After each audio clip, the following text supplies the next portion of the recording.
Hey there, Margie Bryce here, bringing you the Crabby Pastor podcast. And I don't think you're going to be too surprised to know that it's too easy today to become the Crabby Pastor. Our time together will give you food for thought to help you be the ministry leader fully surrendered to God's purposes and living into whatever it takes to get you there and keep you there. So we're talking about sustainability in ministry. I remember saying one year that I felt that Christmas could come every other year and I'd be good with that. And I think it was because I had bought into all of the busyness, you just have a lot going on, especially in ministry, a couple of times a year, actually, when you give it all for Christmas and Easter, which I'm going to always argue that for the Christian, every day is Christmas and every day is Easter, but that's probably another podcast. At any rate, busyness, yeah. I get really busy, and that certainly is high time and high potential when I can be crabbier than usual, or maybe just crabby, whichever. Anyway, I really have along the way had to have a spiritual director. And some of that happened because I was unable to find ministry colleagues that would actually sit and do conversation and be accountable and that kind of thing. Everybody would agree we needed to do it. We need to do it. But when it came time to try to schedule something, oh boy, that was just a fiasco. And there were several times I got very frustrated and just said, oh, just forget it. So I did realize I needed something. If I am stuck in my own head for too long, that makes me crabby too. Not because I'm stuck in my own head, but because I'm stuck with my own crabby attitude sometimes. That is the number one thing that I have prayed about over the years is my attitude. So, surprise there. I wanted to share with you today, though, something that a spiritual companion, my spiritual director shared with me, and part of the reason that you have others journey with you is to get you out of your own head, to get you out of your crabbiness, to help you realize that while you feel like you're stuck and you don't know where to step next, that this is only for a moment, that God is truly not going to leave you there just stuck. And God is great at rescue and redemption. But I engaged a spiritual director because I couldn't find ministry people to help. And then in later years, coaches came alongside me as well. So I had a double dose. And to be honest with you, today I have people that coach me. And I also have, again, just newly acquired again, another spiritual director. So I just need people to keep me honest. And sometimes I just need to hear myself think. I need to get clarity. And sometimes the answers are there. I just need somebody that I can unpack this with and hash my ideas around with. And as scripture says, iron sharpens iron. And for sure, a companion certainly can be as a mirror to you. That has both good and challenging sides to it, but you do learn a lot about yourself. So in honor of learning a lot about yourself, I want to share with you something my spiritual director gave me. And she was a charismatic Catholic, and Catholicism is my roots of childhood, even though I've served in Protestant circles. And she Ignatianed me pretty good. And this is something I honestly would never, ever have looked intently at, Ignatian and some discernment processes. And I came to, I was like, okay, I'll give this a go. And I came to really see the value in what that had to offer. So I'm going to share with you this prayer of surrender. And this is one way that you can reflect for a moment where you really are at, and that you can slow yourself down for a moment, aka combat the busyness. And you can really remember that the reason that we're serving in ministry is to serve the Lord's purposes. Because sometimes we get hung up in all the demands of different seasons, all the demands of the people we serve, all the demands of a potential hierarchy, the people we work for and with, and we forget, we lose track that we really are serving the Lord's purposes. So I'm going to read this to you, and I think I'm going to read it to you one time, and then I'm going to go through and kind of unpack it and make my comments, and then I'm going to read it to you one more time. So perhaps this will become a bit of a devotional for you today, and it is my gift to you, and this was Kathy's gift to me at the time, and I really hashed around and wrangled with it for a long time. It's a great read if you do the Lectio Divina, and I never know if I say that exactly right, but if you take it through and read it and just really chew on it. So enough about that, enough about how your spiritual companions can bless you, but I'm about to share with you a big blessing that my spiritual director gave to me. I surrender myself to you, Lord, and ask you to put an end to my restlessness. I give you my will. I do not believe any longer that I can answer myself, what I am doing, and what is happening through me. Lead me and show me your will. I give you my thoughts. I do not believe any longer that I am so intelligent that I can understand myself, my whole life, or other people. Teach me to think your thoughts. I give you my plans. I do not believe any longer that my life finds meaning in what I reach through my plans. I entrust myself to your plan, for you know me. My anxiety about other people I give to you. I do not believe any longer that with my anxiety I can improve anything. That remains with you. Why should I be anxious? My anxiety about the power of others I give to you. You were powerless before the mighty. The mighty have fallen, and you live. My fear of my own failures I give to you. I do not have to be successful. I do not start again. My fear of my own failures I give to you. I do not have to be a successful person if I wish to be one blessed according to your will. All insoluble questions, all discontent with myself, all my cramped hopes, I give to you. I give up running into locked doors and wait for you. You will open them.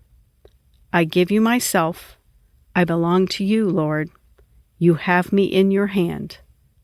I thank you. This is pretty powerful stuff, actually. There were days, places, and times when I could not read certain phrases without tearing up. There are times that I could not read some of it at all. And yet I kept coming back to this. And I want to walk through some of this because this is a grand prayer of surrender, and that's been a topic also of my interest and study in how can we be emptied of ourselves and our own ambitions and be fully surrendered to God's purposes. So it starts out with, I surrender myself to you. I ask you to put an end to my restlessness, which I thought, well, that is a nice way to put my crankiness. You know, I would have said my crabbiness, my crankiness, or something. My uneasiness, my sense of being overwhelmed and I don't know what to do. So the writer just says my restlessness. There are several things along here that you're asked to consider giving to God. The first is your will. And then each phrase after that, you know, I give you my blank. It's followed by, I do not believe any longer that. So there's an aspect of this where if I give you my will, okay, now I don't believe anymore. That means I did think at one point and at one time that I could figure this all out by myself, which is really not the case. And I think is also a case for having a spiritual companion, a coach, something to walk with you on your journey. So I don't believe I have all the answers to myself, and that God can provide a companion or someone that will help you. And also that you are saying to God, it's not my will, but thine, which is the prayer that Jesus prayed in Gethsemane. And I'll just leave that there.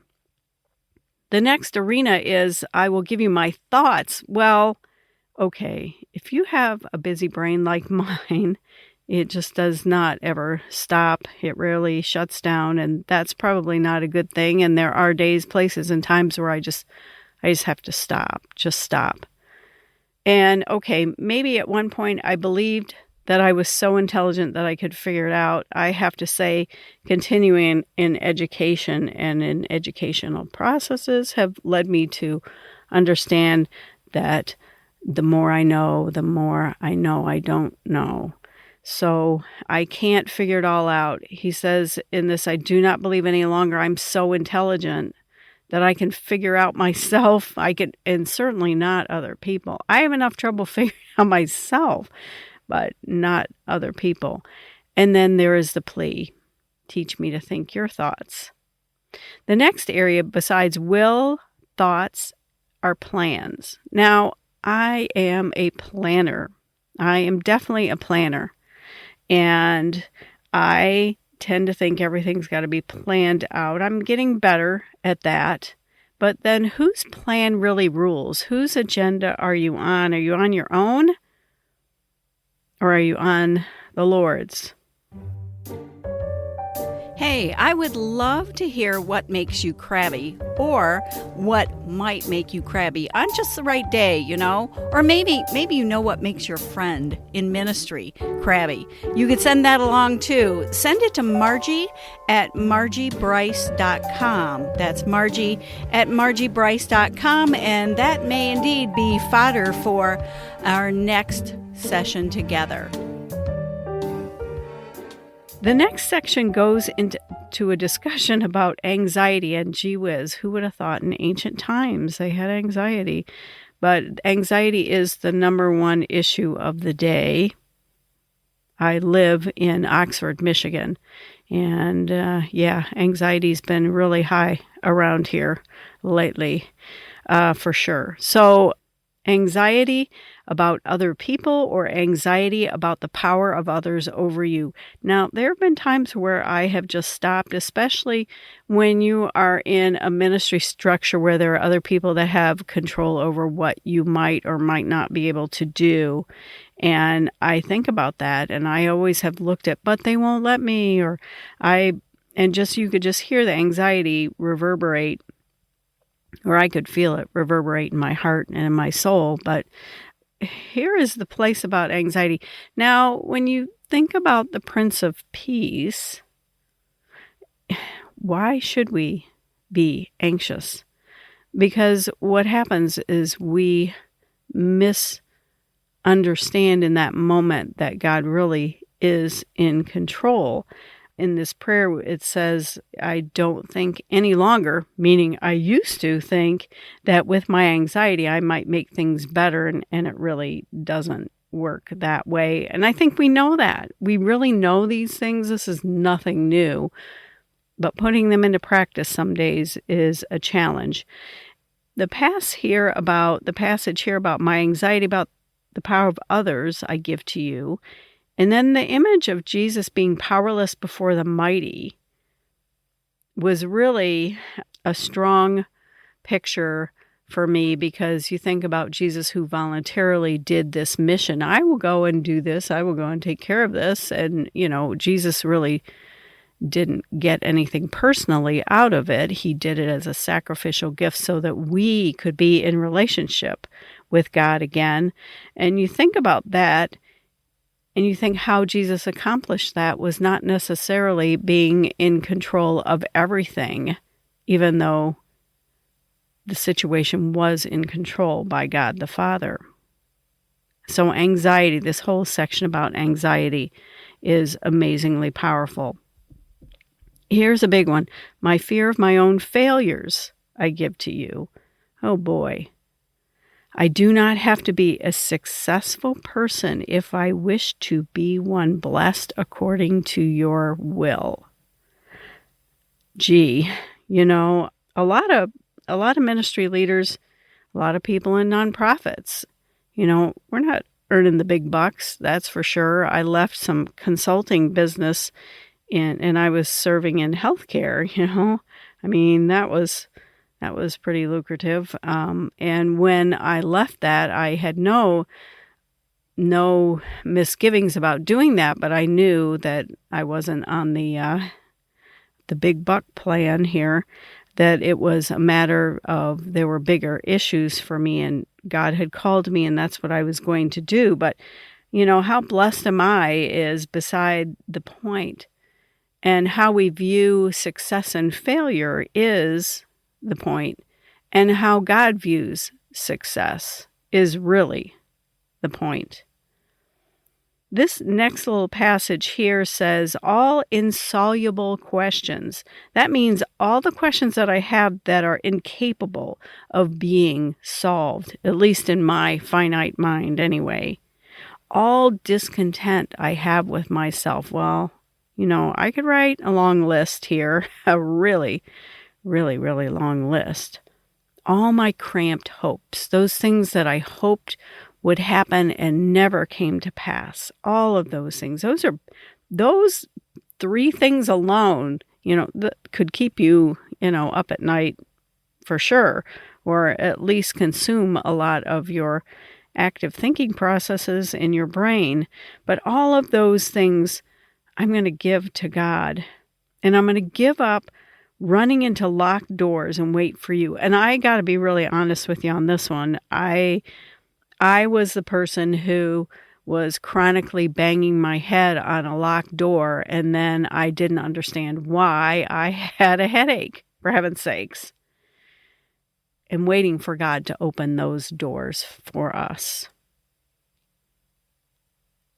So I'm going to go back through this and read this one more time, and I think I'm even going to leave a link to a PDF for you in the notes for this episode so that you can have a copy for yourself or a link. I'll find a link to it. It's not like it's, I didn't write it for sure, and I will for sure get a connection for you in the show notes.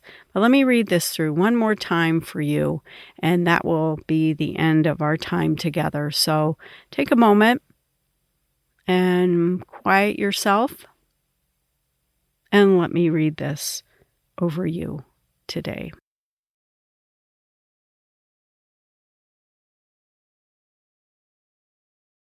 I surrender myself to you, Lord, and ask you to put an end to my restlessness. I give you my will. I do not believe any longer that I can answer myself, what I am doing, and what is happening through me. Lead me and show me your will. I give you my thoughts. I do not believe any longer that I am so intelligent that I can understand myself, my whole life, or other people. Teach me to think your thoughts. I give you my plans. I do not believe any longer that my life finds meaning in what I reach through my plans. I entrust myself to your plan, for you know me. My anxiety about other people I give to you. I do not believe any longer that with my anxiety I can improve anything. That remains with you. Why should I be anxious? My anxiety about the power of others I give to you. You are powerless before the mighty. The mighty have fallen, and you live. My fear of my own failures I give to you. I do not have to be a successful person if I wish to be one blessed according to your will. All insoluble questions, all discontent with myself, all my cramped hopes, I give to you. I give up running into locked doors and wait for you. You will open them. I give you myself.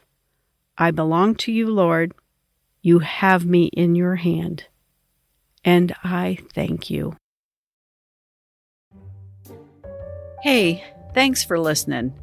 It is my deep desire and passion to champion issues of sustainability in ministry and for your life. So I'm here to help. I stepped back from pastoral ministry, and I feel called to help ministry leaders create and cultivate sustainability in their lives so that they can go the distance with God and whatever plans that God has for you. I would love to help. I would consider it an honor. And in all things, make sure you connect to these sustainability practices, so that you don't become the crabby pastor.